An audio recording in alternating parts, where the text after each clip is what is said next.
This just in. It's 49ers Cutback Podcast time. Welcome to a news update. Lots of injury news coming out of Santa Clara. Kyle Shanahan has spoke to the media, and now we have some clarity on some injuries that the 49ers have been dealing with. And, of course, there were players missing in this game versus the Arizona Cardinals, but there were also new injuries that arose out of this game. We heard some of them. Kalia Davis had been dealing with an ankle. Lenoir dealing with ribs, right? We're starting to get some clarity. And then, of course, Brock Purdy had a stinger. Well, now we get the full list. And usually the next day, there's more names added to that list. And there definitely was in this one. Please like and subscribe to the channel. I really appreciate it. But Jauan Jennings is now in concussion protocol. So Jennings wasn't on the injury report, but sometimes these players go home and they start feeling some symptoms, and they come back in the next day and they get listed into concussion protocol. So it's not out of the question that Jauan Jennings could come back and play this week against the Baltimore Ravens. We have seen this happen before this year where Brock Purdy got put in concussion protocol and made it back in time for the game.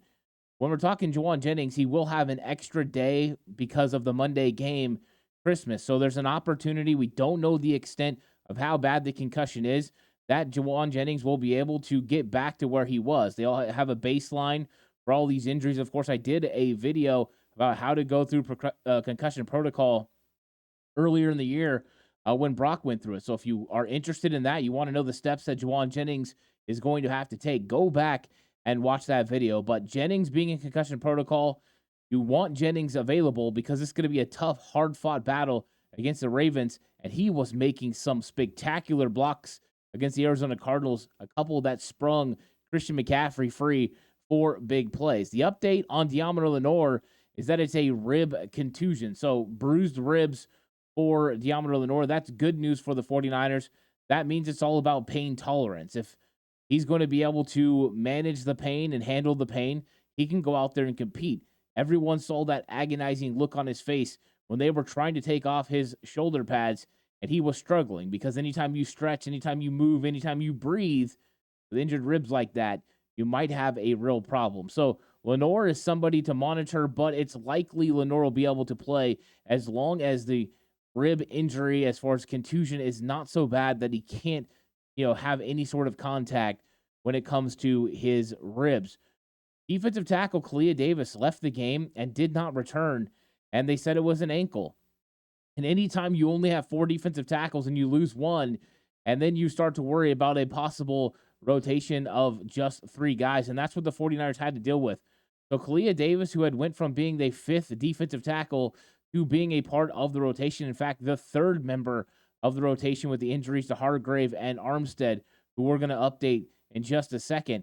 Kalia Davis potentially being hurt might open the door for the 49ers to either go ahead and keep elevating T.Y. McGill or go out into the free agent market and look for a stable veteran.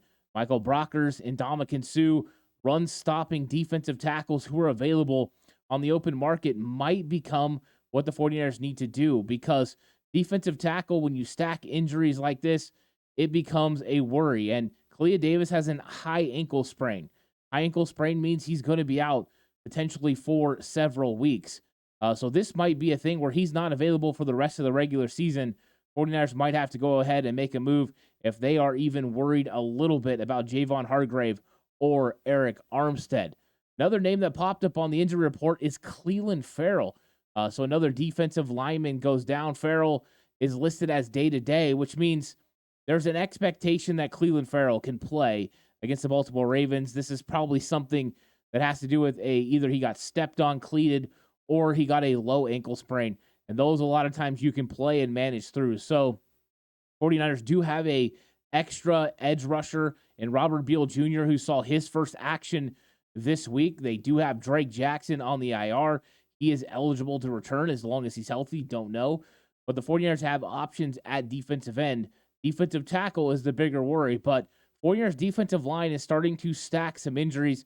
That has got to be a concern for the 49ers. Will they look outside the organization is the big key.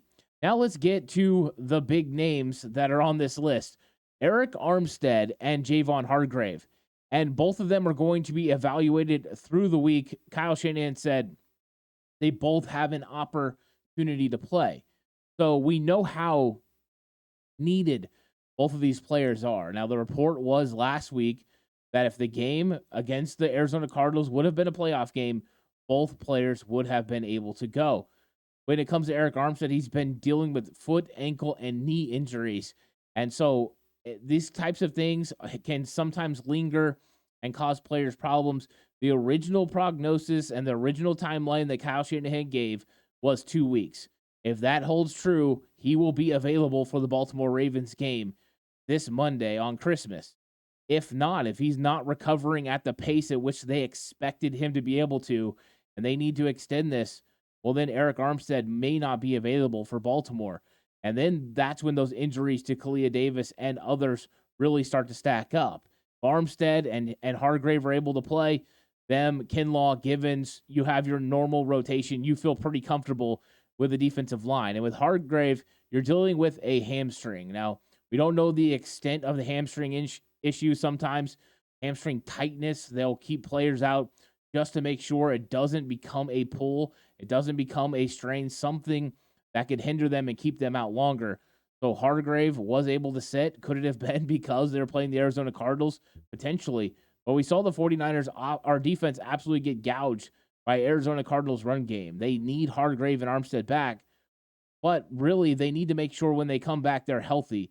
You can't run the potential of not having these two players in January and potentially February when you're in the midst of your playoff run and Super Bowl run. So both of these players are going to be evaluated during the week, and Kyle Shanahan is at least putting it out there that they have a chance.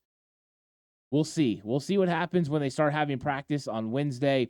You know, what the walkthroughs look like, exactly, where these players are. If they're out there, then it's probably a likelihood that they're going to play. If they're not out there, as we get further in the week, we'll have more and more questions about Arik Armstead and about Javon Hargrave.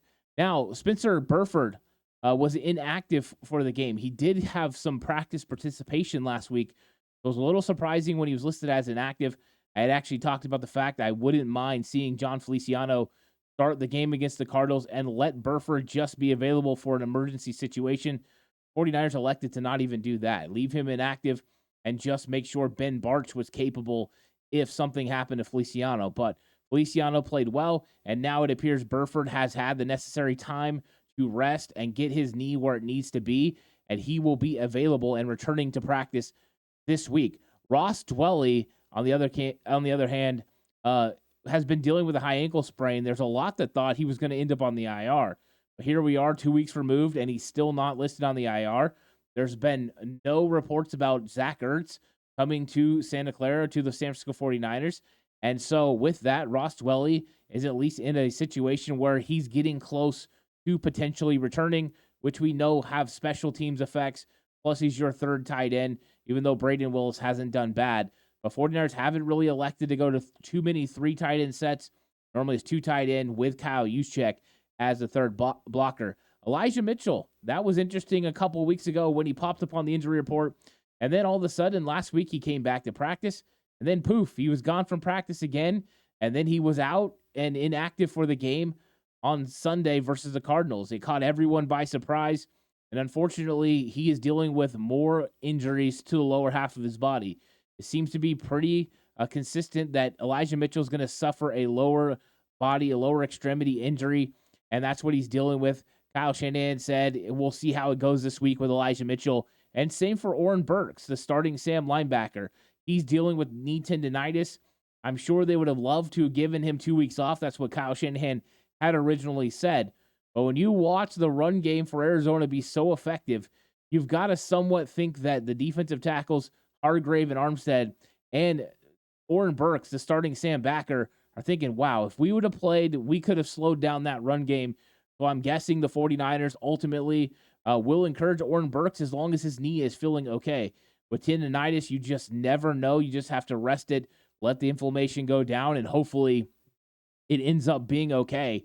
But you got some injuries here. So a little bit of a mixed bag, potential for a lot of starters to be out. We don't know what's going to happen with Jauan Jennings in concussion protocol. That one is a little bit nerve-wracking. We know how important he is to the team. They will use Chris Conley. They have Willie Snead on the practice squad.